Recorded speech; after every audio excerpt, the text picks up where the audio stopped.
네, 안녕하세요. LS증권의 염승환 이사입니다. 최근 저를 사칭하는 여러 유튜브 방송이나 카카오톡 채널들이 상당히 많은데요. 저는 이제 LS증권과 함께하고 있는 이 연불리와 함께 채널에서 공식적으로 방송을 좀 하고 있고, 저를 사칭하거나 돈을 달라고 한다거나 리딩을 원하거나 이런 것들은 다 사기일 가능성이 높기 때문에 여러분들이 각별히 주의를 하셨으면 좋겠습니다. 우리의 등장은 쉽게 뜨거워지는 심장을 지키고 길 잃은 머릿속을 냉철하게 만들 것이다. 투자는 그렇게 차가워야 하니까. 성공 투자를 위한 리딩 솔루션 LS증권. 이곳의 사람들은 말한다. 쉽게 뜨거워지지 말라고. 빨간불일수록 더 차가워지라고. 차가운 고수들의 투자 플랫폼 투혼. 네, 안녕하세요. 염승환 이사입니다. 자, 오늘 2024년 10월 4일 제가 촬영을 하고 있고요. 여러분들은 10월 5일 날 영상을 보고 계실 것 같습니다. 오늘 이제 헬스케어 함께 배우기 파트 이제 4고요. 네 번째고, 이제 FDA 얘기 조금 더 해드리고요. 이제 FDA에서 이제 신약 승인할 때 여러 가지 이제 절차들이 있고, 간혹 가다가 이제 FDA에서 지금은 승인 못 해주겠다, 뭐 이런 얘기들을 하거든요. 근데 그런 것들을 할 때 말로 하는 게 아니라 문서를 보냅니다. 그래서 그런 것들 한번 설명해드리고, 그 다음에 임상 용어들이 되게 많죠. 막 이렇게 증권사 보고서 보면 뭐 OS니 뭐 ORR이니 뭐 되게 용어들이 많아요. PFS니 막, 그러니까 보면 일일이 검색을 하면 이제 뭐 요즘에 워낙 챗GPT가 발달돼 있으니까 여러분이 뭐 충분히 다 해석하실 수 있는데, 그래도 한번 이제 정리를 한번 해드렸으니까 그거 한번 공부해 보시고요. 그리고 마지막으로 기업 분석은 지난주엔 제가 못해가지고 HK 이노엔에 대해서 한번 오늘 분석을 해봤습니다. 그래서 오늘 이 자료로 요즘에 바이오 기업들 뭐 주가가 최근에 견조했고 주도주가 좀 되고 있는 상황인데, 뭐 이게 언제까지 이어질지 모르지만 그래도 한국 시장에서 지금 3대 업종이잖아요.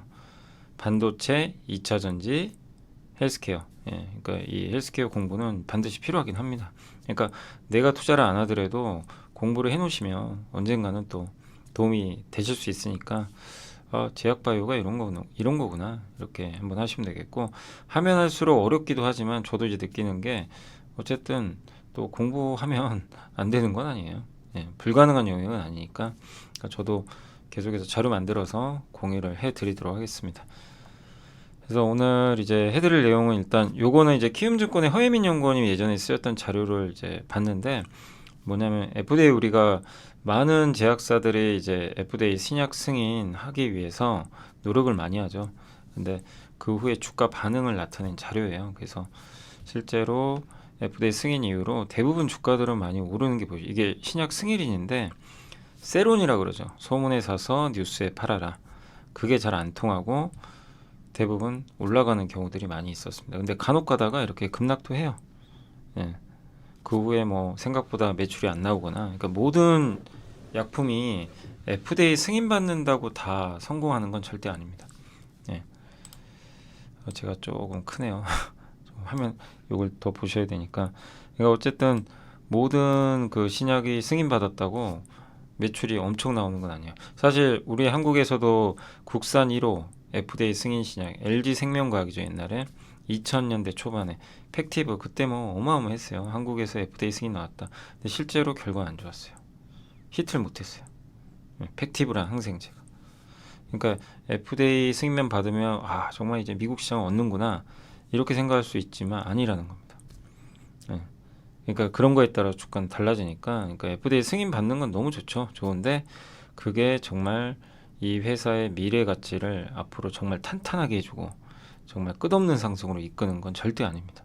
그러니까 그런 거는 좀 명확하게 좀 분리하시고, 나오고 나서의 매출 추이도 잘 항상 업데이트 해야 된다, 이 말씀을 드리고 싶고요. 그리고 질환별로 보면 임상 비중이 항암제가 제일 많아요. 그래서 우리가 이제 항암제도 한번 다룰 예정인데, 항암제가 제일 많고, 그 다음이 한 2주 전에 SK바이오팜 설명 한번 해드렸죠. 2주 전에. 예, 그때 그 뇌질환 치료제 시장이 꽤 큽니다. 이제 거기에 SK바이오팜이 들어가 있는 거죠. 그래서 이렇게 각 질환별로 나와 있는데, 근데 뭐 압도적입니다. 압도적으로 항암제 비중이 높다, 이렇게 보시면 되겠습니다. 그리고 FDA 승인 일주일 뒤에는 신약 승인 받은 기업의 70%가 올랐고 평균 18% 상승을 했고, 1개월 뒤에는 좀 줄어듭니다. 46%의 기업만이 올랐고, 그렇지만 그 올라갔던 기업들은 31%나 상승을 했고요. 그리고 임상 단계별로 보면 2상이 제일 많아요. 그러니까 지금 FDA 관련된 이런 이제 임상 쪽에서 2상이 제일 많고, 1상, 그만큼 확률이 3상에 진입하기가 쉽지 않다는 거예요. 그죠? 3상 16%, 신약 승인 단계에 진입한 게 한 2%. 라고 보시면 되겠고, 그러니까 정말 이게 FDA 통과한다는 게 이게 쉬운 건 절대 아니죠. 그래서 한번 이제 신약 승인 후에 주가 반응 한번 살펴봤고, 그 다음에 이제 FDA에서 이제 요게 하나의 예시인데, HLB 주가가 폭락한 적이 있었죠. 이게 많은 분들이 기대를 하셨잖아요. 이제 진양곤 회장도 자신 있다, 이렇게 얘기를 했고, 간암 치료제입니다. 그래서 우리나라에서 이제 드디어 항암제로 최초로 이게 통과되지 않을까, 이렇게 기대를 했는데, 이제 당시에 유한량이 통과되기 전이니까. 근데 불발됐어요. 이제 HLB의 리보세나립이라는 이제 신약 물질이 이제 캄렐리주맙이라고 있거든요. 요건 이제 항소 제약입니다. 그러니까 이번에 유한양하고 얀센하고 같이 한 거 있잖아요. 그 폐암 치료제처럼 병용요법이에요. 두 개를 같이 쓰는 거죠. 그래서 허가 신청을 했더니 갑자기 FDA가 아니 우리 승인 못해. CRL을 보냈어요. 그러니까 저게 FDA가 그러면 너네 이제 끝이야, 하지 마, 이게 아니고요. 다시 서류를 만들어 오라는 얘기예요. 보완 서류. 그걸 통보한 겁니다. 그러니까 늦어지는 거죠, 기간이. 너네 좀 이런 부분이 지금 문제 있어. 이것만 다시 가져오면 조정해서 다시 봐줄게. 이런 내용입니다. 근데 이제 되게 무섭죠. 이제 저런 게 나오면 이제 그러니까 허가 실패하고 끝났네, 그건 아니라는 거예요. 근데 어쨌든 이제 주가가 그날 폭락을 했죠. 다시 좀 올라왔는데 두 가지 때문이에요. CMC 실사 문제, BIM. 요건 밑에 좀 설명해 드릴게요. 이 두 가지가 좀 문제였고, 리보세라님은 우리 지난 시간에 배웠죠. TKI. 이게 뭐였죠? 저도 이제 이름이 좀 헷갈리는데, 요거. 그 한놈만 패 기억나세요? 잠깐만요. 어디 갔죠? 한놈만 패. 제가 설명 한번 해드렸던 것 같은데, 그죠? 그 티로신 키나제라고 아마 기억하실 겁니다. 잠시만요. 그 어디 갔죠? 여기 있었던 것 같습니다. 그죠, 이제 요거 티로신 키나제 억제제. 요게 이제 한놈만 패. 그러니까 끝에 닙자 들어간 게 닙으로, 그러니까 리보세라 닙. 그래서 저게 이제 그 암세포를 막 이제 활성화시키는 거죠. 근데 저거를 이제 활성화 못 시키게 쟤를 막아버리는 역할을 하는 거라고 보시면, 여기 써드렸죠. HLB 리버스. 이게 2주 전에 했던 건데, 다시 한번 이제 복습한다는 의미로 설명해드렸고, 지난주 했던 거 넘어가고요. 자, 그래서 다시 좀 돌아오면, 이 리보세라님은 TKI 계열, 아까 말씀드린 티로신 키나제 억제제 계열의 약물이고, 암성장의 필수적인 산소와 영양분 공급을 차단시켜버려요. 캄렐리주맙은 이제 항소제약, 중국의 면역 치료제예요. 면역 체계가 암세포를 공격하잖아요. 근데 이 암세포가 면역세포가 공격하는 걸 자기가 방패를 쳐가지고 막아버려요. 그런데 그 방패를 무력화시켜버리는, 그것도 치료제라고 합니다. 그러니까 암세포가 한마디로 살 수 없게 양측에서 다 공격하는 거예요. 리보세라니 캄렐리주맙이 공격을 해가지고 없애는 거죠. 근데 이제 기존의 1차 치료제가 아바스틴과 티센트릭이라고 있거든요. 기존에 나온 제품 중에 이거보다 전체 생존 기간이 이제 OS라고 하는데, 이게 굉장히 긴 거죠. 그래서 이제 임상을 했고 데이터가 나와서 신청을 한 거죠. 근데 두 가지 때문에 거절을 해버린 거예요.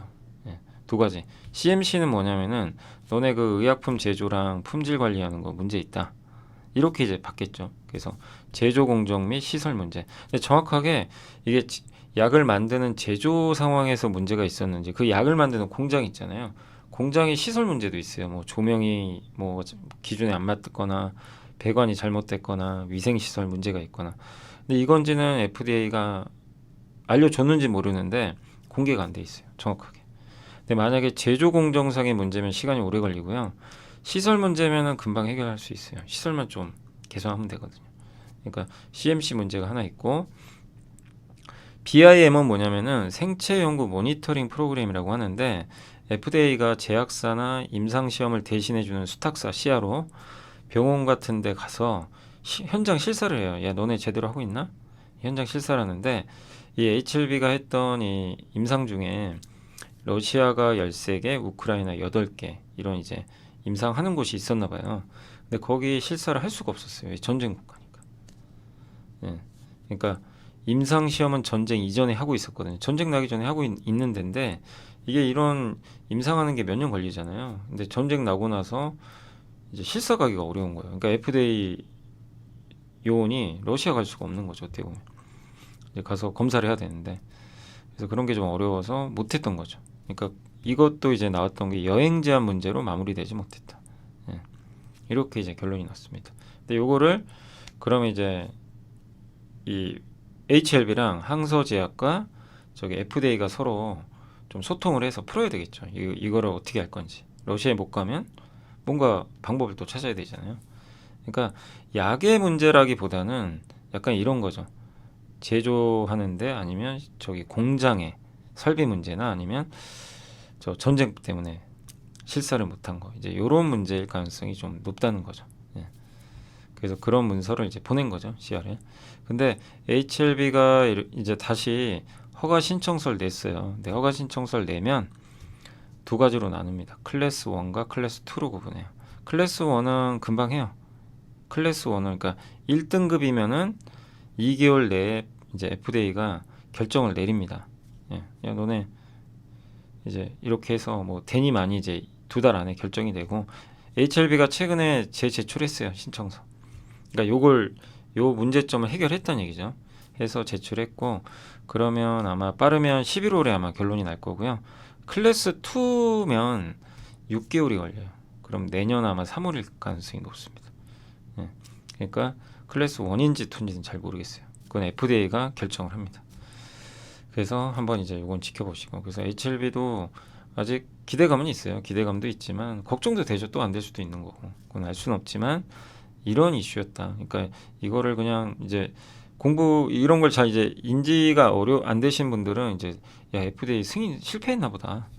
HLB 어떻게 해? 끝났네. 이렇게만 생각할 수 있다는 거죠. 근데 그거는 아직은 아니다.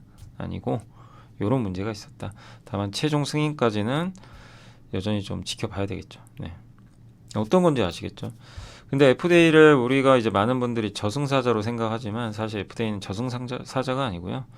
이렇게 뭐가 문제점이 생기면 이렇게 그 워닝 레터라고요. 아까 CRL 같은 문서도 보내고 워닝 레터라 그래서 경고 문구를 이제 발송을 해요. 이런 거 문제 있다. 고쳐라. 그래서 워닝 레터는 뭐냐면 FDA가 신약 허가 신청 후에 지적 사항들이 있잖아요. 야, 너네 이런 거 문제 있어. 폼 483이라는 문서를 발송합니다. 제약사 이제 이거 받고 대응을 하면 돼요. 보통 광고를 너무 과대 광고했거나 컴플라이언스 내부 통제, 생산 설비, 데이터 확인, 데이터 좀 더 명확하게 확인해 달라. 뭐 이럴 수 있고, 약물의 완전성, 이 5가지 요인으로 발송을 하는데, 이 중에 제일 많은 비중을 차지하는 거는 생산 설비 문제. 설비에 너네 문제 있는 것 같다. 이게 한 60% 정도 된다고 합니다. 그럼 이제 지적 사항이 발생하면 이 조사관, 그러니까 FDA 조사관이 다 조사를 하거든요. 그래서 이거 문제 있네. 그러면은 딱 이제 그 폼 483을 해당 업체에 딱 보내요. 해당 업체는 이걸 받고 15영업일 안에 FDA에 문서를 다시 보내야 돼요. 어떻게 할 건지. 예. 근데 문서 발부 안 하면 이 FDA 승인은 이제 완전 끝이에요. 취소. 그 15영업일 안에는 보내서 우리 재신청하겠습니다. 이런 거 조정하겠습니다. 이런 거 해야 되는 거죠. 근데 되게 많대요. 이게 연평균 5,000건 정도 발부가 된대요. 그러니까 옛날에 셀트리온도 받았고 삼성바이오로직스도 받은 적이 있어요. 옛날에 2017년 이런 때. 그러니까 되게 흔해요. 이런 거 받는 게 이상한 게 아닙니다. 예. 왜냐하면 이제 업체들도 FDA 모든 요건을 그냥 다 100% 진짜 완벽하게 처음부터 맞출 수가 없거든요. 그래서 이렇게 서로 소통하는 과정이다. 근데 이거에 대한 이제 답변을 안 주거나 그러면 포기한다고 간주해 버리는 거죠. 그래서 무조건 악재라고만 보지 마세요. 단기 악재 맞아요. 단기 악재 맞는데 이거 발송했으니까 이제 완전 끝이다. 이거는 아니라는 겁니다. 그래서 아까 말씀드린 대로 2024년 5월에 HLB 간암 치료제가 일단 CRL 발생됐죠.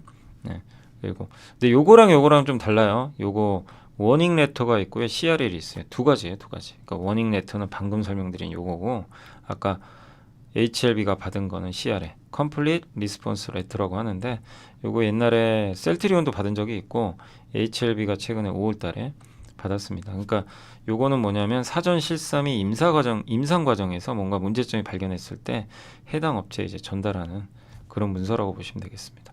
CRL을 수용한 업체는 요 회사는 12개월 안에 FDA 요청을 해야 된대요. 근데 요거는 워닝 레터는 15일 안에 뭔가 답을 보내줘야 돼요. 우리 후속 조치 어떻게 하겠다.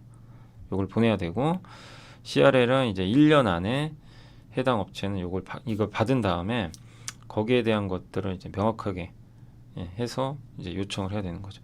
그러니까 허가를 재신청할 건지 포기할 수도 있어요. 아니면 공청회 해달라. 우리 뭐가 문제냐. 한번 만나서 공청회 해달라. 이럴 수 있는 거죠. 기한 내에 미의 요청하면 그러니까 기한이 되게 길죠. 이건 12개월 아니고요.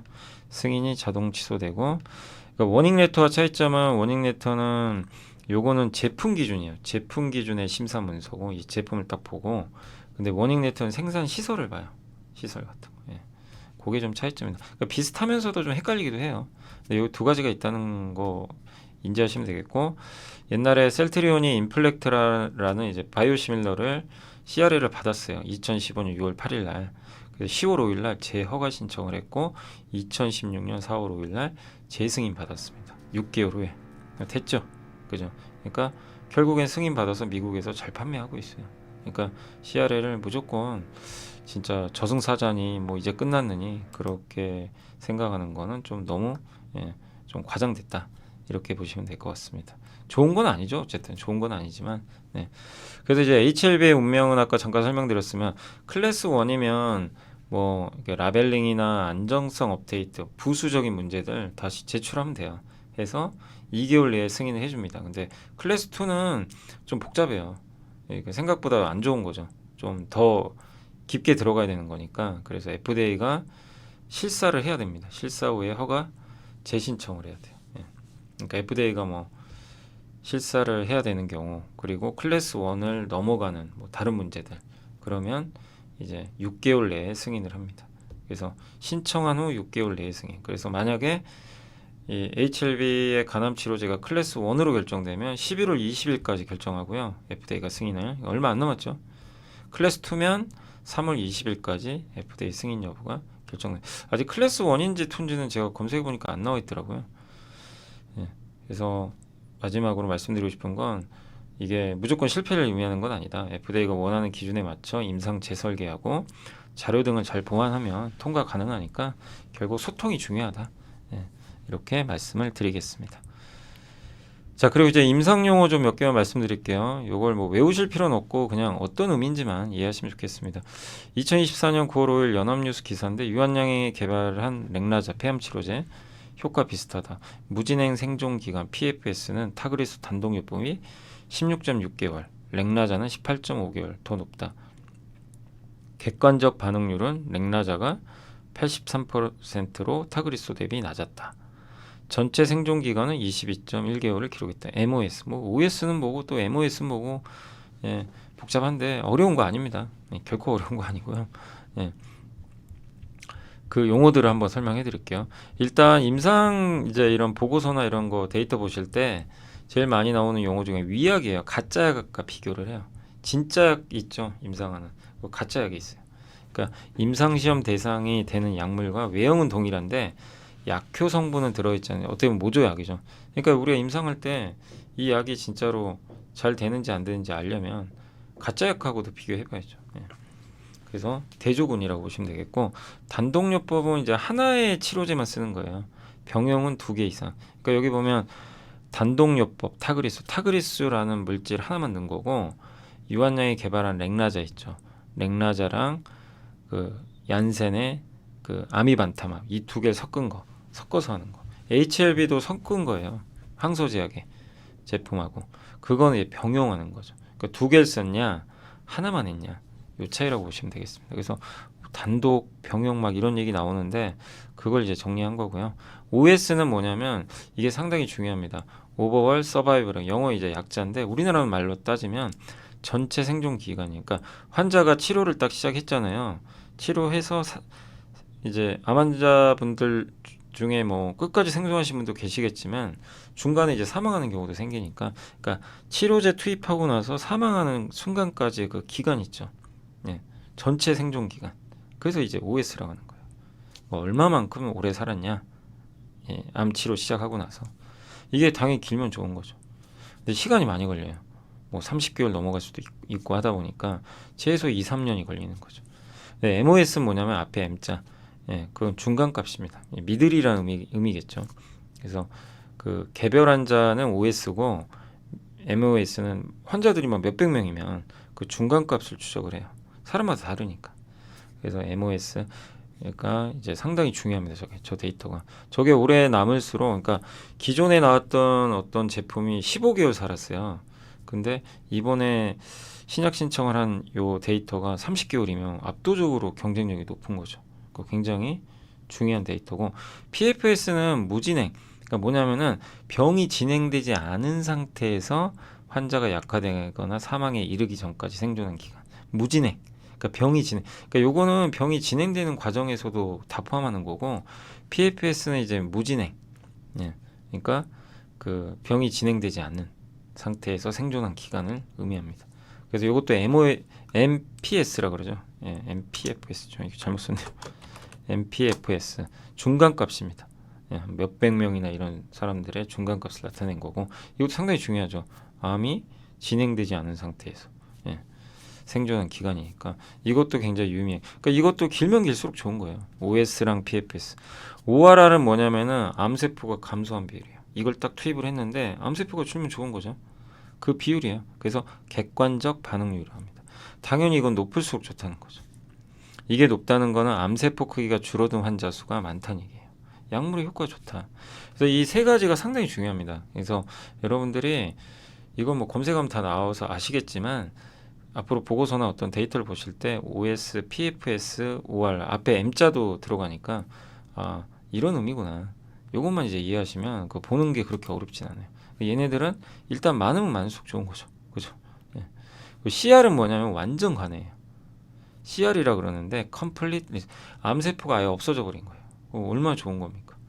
근데 물론 재발할 수도 있어요. 그렇지만 어쨌든 영상 검사나 이런 걸 해가지고 예를 들면 루닛의 그런 이제 그 영상 그 판독기 통해서 딱 보는데 없는 거예요. 아무것도. 뭐 예를 들면 예. 그런 상태를 이제 완전 간해라고 하고 PR은 부분 간해. 암세포가 30% 정도 줄어든 거 크기가. 예. 요거보다는 좀 안 좋지만 그래도 이것도 줄어든 거니까 효능은 있는 거죠. SD는 뭐냐면은 크게 변화 없는 거. 예. 안정병명. 암 조직의 크기가 30% 미만으로 작아지지만 또 20% 미만으로는 또 커져요. 그러니까 약간 작아지긴 하는데 엄청 뭐 암세포가 뭐 없어지거나 그런 건 아니고 종양 크기에 큰 변화가 없는 상태. 요거를 SD다. 예. 이런 용어는 이제 많이들 안 쓰니까 여기서 중요한 건 사실 요거죠. 요거 CR과 PR. 요게 되면 일단 효능은 있는 거죠. 그럼 CBR은 이제 임상적 이점 비율인데 임상에서 아까 CR, PR, SD인데 요게 높을수록 더 좋은 거잖아요. 이게 잘 되면. 그러니까 그런 비율이 높냐 안 높냐. 그러니까 임상에서 암세포 크기 감소에 반응이 있었냐. 그럼 저게 높으면 더 좋은 거죠. 이거 반응이 있었다. 예. 이런 걸 나타내는 거고 트레는 뭐냐면 TRA인데 치료 관련해서 요거는 높으면 안 좋겠죠. 이상 반응이 생긴 거예요. 등급을 나누는데 치료와 관련된 부작용. 그러니까 이 환자한테 치료제를 넣었는데 이 환자 이상 반응이 너무 많았다. 그러면 이제 이 약의 안정성에 문제가 생기겠죠. TA는 투약 후에 발생한 이상 사례들을 나타내요. 그러니까 새롭게 어떤 부작용이 발생했는지 어떤 게 있었는지 예, 그런 걸 이제 기록하겠죠. 그러니까 기존에 없던 증상이 갑자기 생긴 거예요. 약을 투여받았더니 기존에 이 환자분은 이런 증상이 없었는데 갑자기 뭐가 또 새로운 병이 생긴 거죠. 그럼 안 좋은 거죠. 그러니까 TRA랑 TA는 당연히 안 좋겠죠. 이런 반응들이 생기는 건. 그리고 DLT는 독성. 그러니까 얼마만큼 투입을 했는지 임상 이상 우리 공부했죠. 지난 시간이었네요. 임상 이상의 역할이 뭐죠? 이 환자들한테 얼마만큼의 용량을 투입하는 게 가장 좋은지 결정해야 된다. 그래서 되게 어렵잖아요. 그래서 임상 이상을 죽음의 계곡이라고 하는데 너무 많이 투입을 하면 어떻게 돼요? 우리 몸에 독성이 생겨서 사람이 죽을 수도 있죠. 그러니까 그 적당량을 맞춰줘야 돼요. 뭐든 과하면 체하잖아요. 똑같은 거죠. 그게 얼마냐? 예, DLT라고 합니다. 그거를. 그 예를 들면 킬로그램당 15ml를 넣었어요. 근데 독성이 안 나타났어요. 이제 그거를 나타내는 거죠. 18ml 넣었더니 여전히 아니다. 그러니까 용량 제한 독성이 어느 정도 수치인지 그걸 나타내는 거고, MTD는 뭐냐면 최대 허용. 약을 이 물질을 그냥 무한정 투입할 수 없잖아요. 정해져 있잖아요. 그걸 투입할 수 있는 최대 용량도 정해야 됩니다. 그런 거고, 사이클론 CD-D1은 이게 그 약물을 투여한 다음에 매일 투여하는 게 아니잖아요. 뭐 한 달에 한 번 할 수도 있고, 그죠? 뭐 어떤 약물은 매일 할 수도 있지만 이제 주기가 있죠. 다음 투여할 때 그 주기. 뭐 예를 들어 한 달에 한 번 한다. 그러면 C1D1은 이제 첫 번째 달이고 오늘이 첫날이다. C1 25 첫 번째 투여한 지 지금 25일 지났다. 그죠? 이런 걸 나타내겠죠. 첫날이고 그러니까 치료한 지 20일. 근데 예를 들면 뭐 C2 D50이면 두 번 지금 투약을 했고 C2니까 투여한 지 50일 지났다. 뭐 이런 거. C2 50이면 C2 D50. 뭐 그런 용어라고 합니다. 그래서 이런 용어들이 좀 있어요. 근데 뭐 이런 용어들까지는 뭐 굳이 모르셔도 됩니다. 근데 이런 용어들도 있다는 거 정도. 그리고 PK는 뭐 약동학이라고 하고요. PD는 약력화. 그러니까 약물의 흡수나 뭐 이런 것들 분석하고 생체에 대한 약물의 생리학적, 생화학적 작용과 그걸 분석하는 학문이다. 이렇게 생각하시면 되겠어요. 그래서 제가 뭐 IR 자료도 찾아보고 해가지고 한번 정리한 거니까 참고하시면 돼요. 제일 중요한 건 뭐다? 사실은 여기죠. CRPR, OSPFS 요게 제일 중요하죠. 이쪽이. 그래서 그런 용어들을 한번 이해하시면 되겠습니다. 그래서 보면 또 한 가지가 뭐냐면 이제 신약 시험 이제 우리가 임상하잖아요. 이런 이제 회사들이 임상할 때 제일 중요한 게 신약 이제 예를 들면 타그리소라는 폐암 치료제가 이미 나왔어요. 그러면 유한양행과 저 존슨앤존슨 고민을 합니다. 저걸 이겨야 되거든요. 저거보다 효능이 좋아야만 FDA 승인을 받아요. 굳이 똑같은 효능인데 FDA가 승인을 안 해주죠. 이미 나와 있는데 그거보다 좋은 걸 승인해 주거든요. 그래서 그걸 우리가 체크할 수 있는 항목을 이제 몇 가지 정해 놓는 거죠. 임상할 때 이 기업들이 그냥 하는 게 아니라 기준값을 이제 설정을 미리 해요. PFS가 타그리소보다 높아야 되고 OS 완전 전체 생존 기간이 더 높고 이런 기준들을 몇 개 마련을 해서 거기에 이제 잘 맞게 임상을 하는 거죠. 그러니까 임상 흔히 이제 기준점을 잘 설정해야 된다. 요거라 보시면 되겠고, 근데 렉나자랑 리브리반트가 이제 유한양행이 했던 거죠. 이번에 존슨앤존슨이 이제 판권을 갖고 있는데 요거랑 타그리소랑 비교한 거예요. MPFS 이게 뭐였죠? 무진행 생존 기간. 그러니까 사람들이 여기 환자가 그 암 그게 진행되지 않은 상태에서 생존한 기간 중간값 이게 23.3개월이죠. 타그리소보다 훨씬 높죠. 그래서 이 중간값을 보고 신청한 거예요. FDA가 허용해 준 거죠.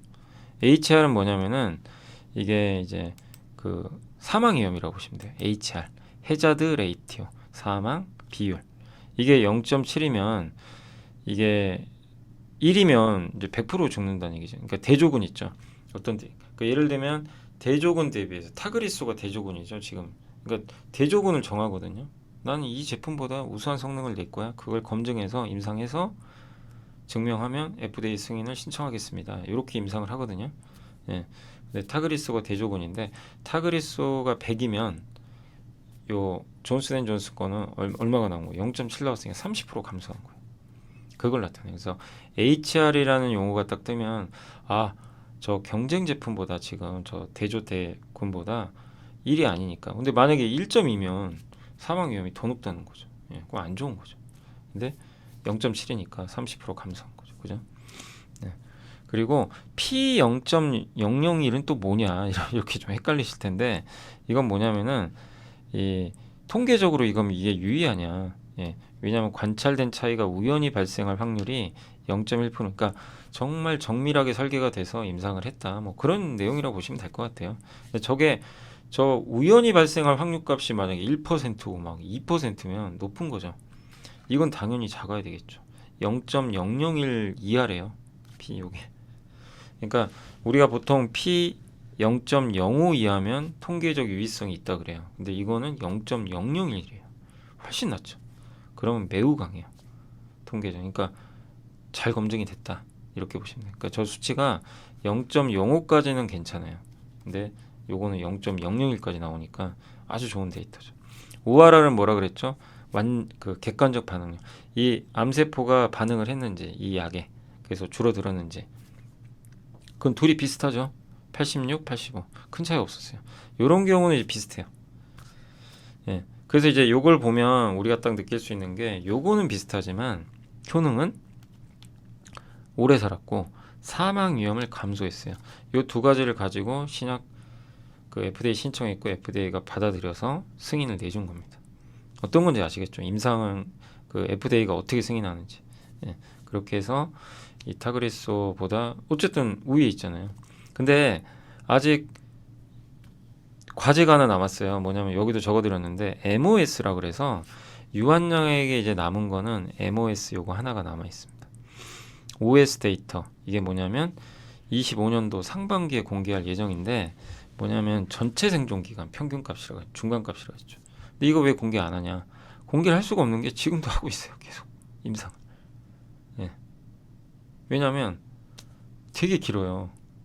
언제까지 사람이 존재할지 생존할지 모르니까 뭐 4년 살 수도 있고 그죠.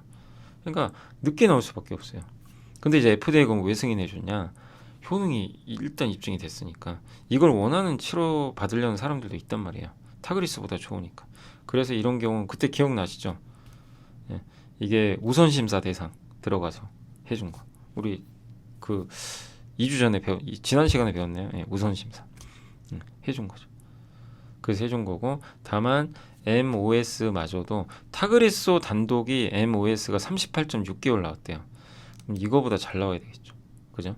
예, 이거보다 제가 데이터는 좀 틀릴 수 있으니까 혹시 좀 한번 찾아보시고 어쨌든 타그리소 단독요법 대비해선 38.6개월이니까 이거보다 높게 나와야 됩니다. 그래서 내년 상반기에 이 데이터를 유한양이 공개를 한대요. 그러니까 이제 마지막 과제 저것마저도 타그리소를 뛰어넘으면 야 이젠 진짜 인정을 할 수밖에 없는 거죠. 그러니까 어떤 내용인지 아시겠죠. 예. 그래서 한번 말씀을 드려봤습니다. 그러니까 이제 FDA 임상은 다 우리가 이제 공부했습니다. 이해되시죠? 여기까지 하고 오늘은 이제 기업 분석을 하나 해봤어요. 그래서 HK 이노엔 뭐 저도 보고서 통해서 많이 한번 그 증권사 애널리스트분들 보고서 많이 요약도 해드리고 예, 분석도 해드렸는데 다시 한번 오늘 말씀드리겠습니다. 그래서 역류성 식도염 치료제가 뭔지 오늘 공부하시면 될 것 같아요. 이 회사는 옛날에 원래 CJ 제일제당에서 물적 분할해가지고 떨어져 나갔고 예전에 CJ 헬스케어라는 이름이었죠. 그거를 한국콜마가 인수해버렸어요. 그래서 그 컨디션 아시죠? 헛개수 이런 걸로 유명한 회사고 K캡, 로바젯, 아킨지오 같은 이제 전문 의약품을 근데 비중은 전문 의약품이 압도적으로 많습니다. 주요 제품은 지금 K캡, 위식도 역류질환 치료제. 그래서 주가를 결정하는 건 사실 요거예요. 근데 실적을 결정하는 건 두 개입니다. 수액제까지. 수액제도 되게 잘해요. 수액제 국내 3대 회사 중에 하나죠. 중해제약, 여기 HK노엔, 대한약품. 예. 그래서 이 수액제도 하고 있고 수액제로도 안정적으로 돈을 벌고 있고요. 그러면서 K캡, 위식도 역류 질환 치료제로 가장 많은 매출을 올리고 있고 또 이런 신약 개발도 좀 하고 있고요. 오송 공장에서 K캡을 생산하고 있습니다. 우리가 이제 보통 컨디션 얘기 많이 하지만 컨디션 비중이 높진 않아요. 예. 근데 그것도 뭐 어쨌든 꾸준히 매출은 나오니까. 근데 위식도 역류 질환이 뭐냐면 우리가 이 위산이 이게 분비되잖아요. 위에서 적절하게 분비가 돼요. 분비가 되는데 이게 이제 많이 분비되는 상황에서 이 식도 있죠. 식도 위로 올라오는 거예요. 예, 이 산성 물질이. 그럼 어떻게 되냐면 예, 목소리가 쉬고요. 갑자기 감기도 아닌데 예. 아마 여러분 그런 경험 해보셨을 거예요. 갑자기 헛기침이 나와요, 막. 예. 그리고 여기가 막 쓰리고 막 삶의 질이 엄청 떨어져요. 예. 그다음에 산이 역류하니까 여기 뭐 냄새 나고 그죠? 예. 여기서 냄새도 나지만 이 치아도 손상되고. 그러니까 이 안에 있는 위산이 위로 이게 식도가 열리면서 들어오는 현상. 요거라고 합니다. 그래서 위산은 소화, 흡수, 멸균, 생존에 당연히 필요한데 그게 이제 우리 음식물 소화시켜야 되는데 그래서 이제 산성도라 그러는 저 pH가 맞죠? 1, 2 정도의 강한 상승이 굉장히 강한 상승이죠. 예.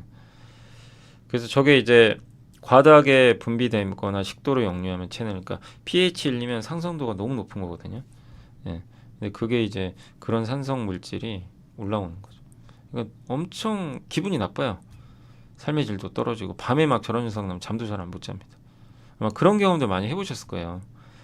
근데 이제 종류는 두 가지인데 미란성은 식도 점막의 손상이 위 내시경하면요 점막에 손상이 실제 있어요. 저게 전체 35%, 비미란성은 식도 점막에 손상이 없는 거 그게 65. 비미란성이 더 많아요. 손상은 없는데 문제는 있는 거죠. 그리고 전 세계 GERD 요거를 이제 영어로 GERD라고 하거든요. 그래서 환자 수가 8억 명이나 되고 미국에서만 6,500만 명. 우리나라 인구보다 더 많은 환자가 미국에 있습니다. 근데 위식도 역류 질환 아까 설명드린 대로 이게 위산이 분비되면서 과다 분비돼서 역류하는 현상이잖아요. 그래서 이거를 치료하는 방법은요. 위산 분비를 억제하는 거예요. 역으로. 야, 너 산 분비하지 마. 그래서 pH 아까 1, 2라 그랬죠. 얘를 올리면 돼요. pH 뭐 4, 5, 6 막 이렇게. 네, 그런 거라고 보시면 되겠고. 근데 종류가 3개입니다. 1세대 치료제는 H2RA라고 합니다. 그냥 1세대 치료제는 H2RA구나 이런 게 있구나. 지금은 이제 점유율이 많이 떨어져서 지금 이제 많이 사용을 안 하고 있죠. 1988년도에 나왔고요. 식사 1시간 전에 복용해야 되고 지켜야 되고 식사 시간 3에서 5일 지나면 최대 효과 발생해요. 근데 문제가 2주 정도 사용하면은 효과가 없어요. 내성이 생겨서. 그리고 소화성 궤양이란 부작용도 발생한다고 합니다. 그래서 치료제로서 효능이 많이 떨어져서 지금 많이 안 쓰고 지금 2세대를 많이 써요. 이게 바로 PPI, 양성자 펌프 억제. 요게 지금은 의사들이 이제 1차 치료제로 많이 처방을 하고 있는 그런 제품이고 2000년에 미국에서 그 아스트라제네카가 출시를 했다고 합니다. 이것도 역시 식사 1시간 전에 미리 복용을 해야 되고 내가 그러니까 밥을 12시에 먹겠다 그러면 11시에 먹어줘야 돼요. 그리고 pH4 4 이상 그러니까 pH가 4 이상 된다는 건 이 산성도가 낮아진다는 거죠. 1이면 산성도가 너무 높은 거예요. 그러니까 그 위산 분비를 억제한다는 얘기죠. 얼마나. 저게 높으면 높을수록 위산 분비가 억제되는 거죠. 근데 그 기준을 4 이상으로 잡았어요. 그거 도달하는데 4시간 걸린대요. 좀 오래 걸리죠. 근데 야간에 산을 억제하는 야간에 이제 우리 잘 때 그럴 때 위산 분비가 되죠. 그걸 억제하는 능력은 13%밖에 안 돼요. 그리고 역시 3에서 5일 차에 최대 효과가 발생합니다. 그러니까 효능이 없다는 건 아닌데 효능이 좀 늦게 나타나요. 그 복용 시간도 지켜야 되고 속 쓰리고 밤에. 예, 근데 어쨌든 지금 가장 많이 쓰는 건 요겁니다. 근데 지금 이제 우리가 얘기할 거는 3세대. 요게 P캡이라고 합니다. 용어가 CAB. 예, 요 용어를 쓰는데 2023년 11월 타케다 제약에 보케즈나가 미국에 출시가 됐어요. 승인받고. 근데 이거의 장점 그냥 아무 때나 먹어도 돼요. 뭐 밥 먹기 1시간 전 그런 거 안 지켜도 돼요. 그냥 먹으면 돼요. 편하죠. pH4 도달 시간이 1시간밖에 안 돼요. 아까는 4시간인데. 그럼 금방 효능이 생기죠. 야간에 산을 억제하는 효능도 68%. 산 분비를 억제해주죠. 복용 첫날부터 최대 효과. 그러면 누가 봐도 이거 먹으려고 하겠죠. 그죠? 그래서 실제로 요즘에 이제 이 처방이 늘고 있다는 거죠. 최근에 한국에서는 P캡, 이제 한국에서는 HK 이노엔과 대웅제약이 둘이 경쟁하고 있어요. 예. HK 이노엔의 K캡과 대웅제약은 팩스클루라는 이름일 거예요. 이 둘이 지금 경쟁하고 있습니다. 1등은 HK 이노엔이고, 근데 어쨌든 이 PPI보다는 상당히 경쟁력이 있죠. PPI는 이런 좀 단점들이 있는데 P캡은 활성화 과정이 없기 때문에 발현 시간이 짧아요. 그래서 금방 효능이 생겨요. 그럼 저라도 이거 먹을 것 같아요. 예. 아니 이게 속쓰리고 막 삶의 질이 떨어지는데 그거를 바로 완화시켜주면 얼마나 기분이 편해지겠어요. 그죠? 예. 요게 이제 미국에 출시한 그 보케즈라는 그 그 제가 보케지나 IR 자료 한번 찾아봤거든요. 거기에 이런 식으로 광고를 TV 광고를 하고 있다고 합니다. 그럼 이제 요걸 보면 HK 이노우에는 미래를 우리가 좀 점칠 수가 있거든요. 무슨 얘기냐면 보케지나가 이제 미국에 지금 데뷔를 했죠. 성공적이에요. 예. 그래서 이걸 지금 하는 회사가 팬텀 파마라는 회사인데 일본의 다케다 제약이 이제 여기에 판권을 준 거죠. 그래서 이 회사가 미국에서 판매하고 있어요. 2024년 2분기 기준 보케지나 누적 처방 건수가 처방전 수가 12만 2천 건으로 전분기 대비 무려 184%. 근데 처방전 수가 저렇게 많이 나와도 실제 조제된 거 있죠. 예, 약으로 조제된 거. 그거 6만 건 정도 된다고 합니다. 이게 전분기 대비 무려 240%. 나온 지 얼마 안 됐기 때문에 전년 대비 비교하는 건 의미가 없고 직전 분기랑 비교하는 거죠. 24년 2분기에 3만 5천 건 이상의 처방전이 또 조제가 됐고요. 1분기에 9,500건. 그러니까 200% 이상 막 분기당 성장하는 거예요. 매출액도 280% 성장. 미국 시장 규모는 연간 2,200만 명 정도 된대요. 그러니까 아까 말씀드린 6,500만 명이 전체 좀 이제 위역류성 만약에 환자라면 그 사람들이 다 이걸 하는 건 아니에요. 그 중에 이제 치료받는 사람들은 2,200만 명 정도로 추산을 하는데 예, 이제 그 사람들 중에서 타겟팅을 해서 이 치료제를 주는 거죠. 근데 미국 내 지금 전체 상업보험 가입자가 있잖아요. 미국에서 의료보험 같은 거죠. 그 가입자의 77%까지 1억 1,600만 명까지는 보험 적용이 가능하다고 합니다. 지금 요 제품이. 그러면 보험 적용이 가능하다는 건 미국 사람들 입장에서는 내가 만약에 저런 위식도 이게 질환이 걸렸을 때 예전에 PPI 썼다면 야 나는 어차피 보험 적용 되니까 나 3세대 쓸래. 이럴 수가 있다는 거죠. 그래서 저런 것도 성장하는 데 중요하고요. 요게 이제 IR 자료에 있던 건데 지금 보케지나 조제 처방전 1분기에 이제 9,500명, 35,000명 확 예. 출시 이후에 한 6만 명 정도까지 처방을 받았고요. 근데 의사 수 있죠. 이걸 처방해 주는 의사도 중요하죠. 의사 수가 250명에서 2,900명에서 지금 7,250명까지. 출시 이후로는 8,200명의 의사가 이렇게 이걸 처방전을 써줬다고 합니다. 그리고 요게 이제 이 보케지나 시장 규모를 총 매출을 최대 매출을 30억 달러 우리나라 돈으로 4조 넘는 매출을 최대 매출로 예상하고 있어요. 그러니까 최대 시장 성장 규모를 4조 이상으로 보고 있는 것 같아요. 그만큼 지금 높게 보고 있다라고 보시면 되겠고 그래서 지금 시장성이 좀 크다라고 요 회사는 좀 보고 있는 것 같아요. 근데 요건 뭐냐면 요게 4,500만 명, 2,000만 명. 요 숫자보단 요걸 보세요. 1,500만 명, 700만 명. 1,500만 명은 뭐냐면 그 아까 비밀환성 여기 염증이 없는 거 있죠. 그 환자 수고요. 전체 4,500만 명인데 그 중에 이제 타겟할 수 있는 게 1,500만 명이고 전체 2,000만 명은 이제 그거죠. 그 뭐라 그러죠? 2,000만 명은 그 미란성 그러니까 염증이 있는 거. 그 환자인데 그 중에 700만 명 정도가 실제 타겟돼 있다. 이렇게 지금 이 보케지나는 이렇게 타겟팅을 설정을 한 것 같습니다. 근데 미국에서 2세대 제품 처방 복용 환자가 무려 4,400만 명이 돼요. 이 환자들이 엄청 크죠. 근데 앞으로 이 환자들이 바뀌겠죠. 누가 봐도 3세대로 갈 수밖에 없잖아요. 훨씬 편하니까. 그리고 그 만족도가 높지가 않대요. 2세대 제품은 PPI는. 예. 그래서 P캡 요런 제품으로 3세대 제품으로 복용 환자의 최소 20에서 30%는 바꾸지 않겠냐. 그럼 30%만 바꿔도 1,000만 명이 넘어요. 1,000만 명이 넘는 사람들이 2세대에서 3세대로 갈아탈 수 있다. 이런 것도 좀 기대를 하고 있는 것 같습니다. 그러니까 이런 이제 먼저 미국에 진출한 보케지나가 성장했다는 건 경쟁사인 HK 이노우에한테 좋죠. 왜냐하면 K캡을 이미 내놨고 경쟁 제품입니다. K캡은 3세대, 그러니까 보케지나랑 비슷해요. 성분명은 테고프라잔, 2019년에 국내에 이미 출시가 됐고 8개국에 출시가 완료가 됐고요. 다른 제품보다 효력 발현 시간이 짧아요. 그리고 보케지나 대비 pH4 도달 시간. 요게 그 HK 이노엔의 K캡의 경쟁력입니다. pH4 여기 숫자 보이시죠? 요게 빨리 위로 가야 돼요. 이게 30분밖에 안 걸려요. 보이세요? 예. 근데 여기 PPI 2세대 제품 4시간. 예. 그다음에 이 다케다 제약 제품도 꽤 시간 오래 걸리죠. 보통 1시간 만에 간다고는 하는데 어쨌든 요 데이터 보면 꽤 오래 걸리는 것 같고 용량을 얼마 쓰냐에 좀 달려 있는 것 같아요. 근데 용량을 써서 초기에 이렇게 빨리 올라오는 경우도 있습니다.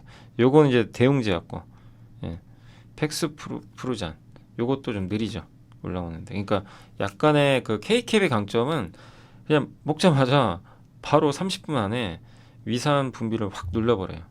그러니까 굉장히 효능이 어떤 3세대 제품 안에서도 굉장히 효능이 좋은 편이다. 이제 그게 좀 약간의 특징이다라고 보시면 되겠고, 그리고 미국 지금 임상 3상 하고 있는데 21년도에 그 권리를 넘겼어요. 그래서 이 회사가 하고 있어요 지금. 그래서 비미란성 3상 이제 결과가 나옵니다. 올해 안에 나올 텐데 아마 10월 28일 날 미국 소화계약회에서 공개하지 않겠냐, 이렇게 좀 일부 증권사에서는 기대를 하고 있는 것 같아요. 그래서 저게 잘 되면 데이터가 FDA 신약 허가 신청해서 26년에 나올 것 같습니다. 그렇게 되고 K캡이 목표로 하는 거는 10억 달러 정도. 왜냐하면 지금 얘네가 지금 생각하는 목표가 30억 달러잖아요. K캡은 이 중에 한 30% 가져올 걸로 좀 생각을 해요. 30% 정도 차지할 걸로. 이들의 그러면 한 10억 달러 되겠죠. 그러면 블록버스터 제품이에요. 이게 만약에 매출 10억 달러 돌파하면 블록버스터 제품이 되는 거죠. 그러면 당연히 HK 이노인의 가치는 올라가는 거죠. 근데 이건 누구도 몰라요.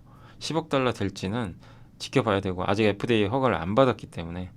그러니까 앞으로 HK 이노인은 실적도 중요하지만 지난번에 유한양행처럼 이제 FDA 통과 여부가 무엇보다 이제 중요한 시기가 내년엔 다가온다. 그 첫 번째가 이제 미국 소화계약회에서 과연 데이터가 나올지 모르지만 나오는 게 좀 중요할 것 같습니다. 그리고 중국에선 성과 내고 있어요. 중국에 이미 먼저 갔어요. 그래서 중국 혁신신약이 등록이 됐고, 중국은 이 위장질환 치료제 시장 1등이에요. 전체 의약품 시장 2등인데 시장 규모가 무려 4조가 넘고요. 그 다음에 중국 국가보험 의약품 목록에도 들어가 있습니다. 근데 이것도 역시 이제 중국 쪽에서 대신 판매해주고 있는 거죠. 중국 기업이.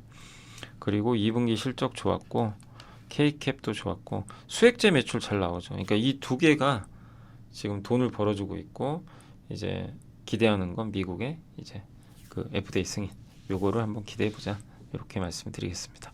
자, 이제 오늘 그래서 헬스케어 파트 4 지난 이제 제가 좀 준비했던 자료들 한번 이렇게 해드렸고요.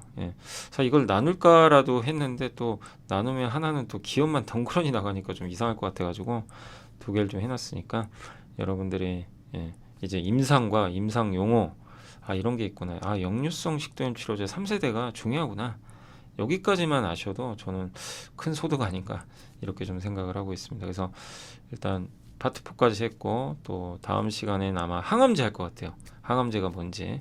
그래서 한번 지금 예정은 그렇게 돼 있습니다. 그래서 한번 좀 말씀을 또 드릴 테니까 주말 어려운 장인데 힘내시고요. 주말 잘 보내시기 바랍니다. 감사합니다.